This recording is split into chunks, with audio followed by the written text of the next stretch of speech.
Bonjour tout le monde, alors j'espère que vous allez bien. Alors j'ai fait cette petite vidéo pour vous aider. Si vous étiez en classe, bon ben voilà un petit peu ce qu'on aurait fait. Vous allez voir, il y a une situation où on parle d'une lampe torche. Je suppose que tout le monde a une lampe torche à la maison, ou pas, c'est pas grave. Donc on part dans l'hypothèse que vous n'avez pas de lampe torche. La lampe torche ne fonctionne pas, donc il va falloir trouver un moyen. Donc la question qu'il fallait se poser, bien sûr, c'était comment fonctionne une lampe torche. Alors déjà, il faut savoir, bon, bien, ça comporte une lampe, d'accord. On appelle ça une, voilà, l'ampoule se trouve à l'intérieur, là, hop. Bon, c'est à l'intérieur, celui-là c'est une LED, mais sinon, vous aurez une lampe qui ressemble à ça, d'accord. Voilà, ça c'est ma lampe. Je revise, ça on en reparlera tout à l'heure. Et puis, la lampe ne fonctionne pas. Bon, bah, qu'est-ce qu'on a dans une lampe? Dans une lampe torche, on a cette lampe. Et puis, bien sûr, on a ceci. C'est ce qu'on appelle, il y a une maman qui m'avait posé la question la dernière fois concernant les piles rondes. Et bien voilà, ça c'est une pile ronde. Et la lampe est là, d'accord. Et ensuite, il y a, vous verrez sur le document que je vous ai envoyé, j'utilise une pile carrée. Bon, c'est la même chose, c'est une pile. Bon, bah, toutes les piles fonctionnent de la même façon, sauf que celle-ci, elle est ronde et l'autre, c'est carré. Bon, je vous montrerai en classe. Je ne sais pas quand. Bref. Voilà. Est-ce que déjà vous pouvez me trouver le point commun entre. Bon, là, ça va être compliqué là à la maison. La pile ronde, votre lampe, d'accord. Enfin, l'ampoule qui est ici. Et puis bon, je n'ai pas d'interrupteur, malheureusement, j'avais pas prévu. Est-ce que déjà vous avez un point commun? Bon, je vais vous donner la réponse. Je vous laisse quelques secondes de réflexion. Donc, le point commun, vous avez trouvé?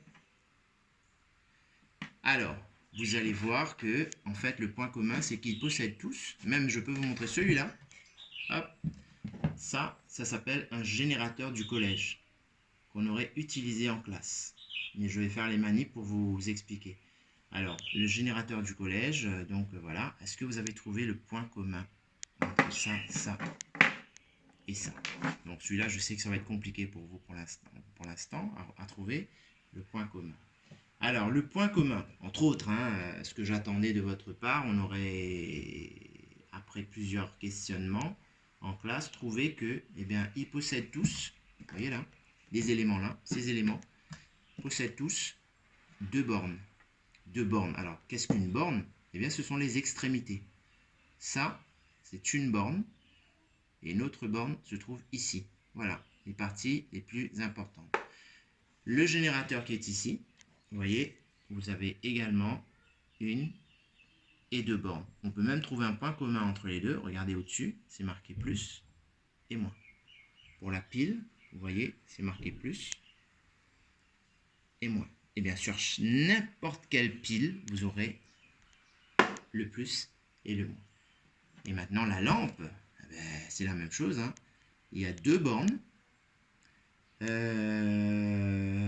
À votre avis, où se trouvent les bornes? Parce que regardez la photo, la vidéo, enfin, pardon, le document Word que je vous ai envoyé. Eh bien, si jamais vous trouvez le... Bon, ça sera difficile de trouver une pile carrée à la maison. Bon, on va faire avec les moyens du bord. Voilà. Alors, les deux bornes, je vais vous donner la réponse. Les deux bornes de l'ampoule se trouvent ici. Vous voyez l'extrémité ici, qu'on appelle le plot central. Vous verrez ça dans le document. Ça, c'est le plot central.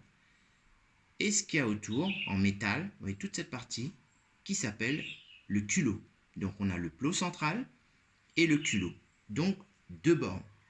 Donc, le point commun avec tous ces éléments, eh bien, c'est qu'ils possèdent tous deux bornes. Donc, on va les appeler des dipôles. Donc, voilà un petit peu concernant les éléments. Donc voilà, ça devrait vous permettre maintenant de compléter la fiche que je vous ai envoyée. Et puis, on verra la prochaine fois. La prochaine fois, je vous montrerai, je ferai une autre vidéo pour vous montrer tout ça, comment ça fonctionne, etc. Voilà.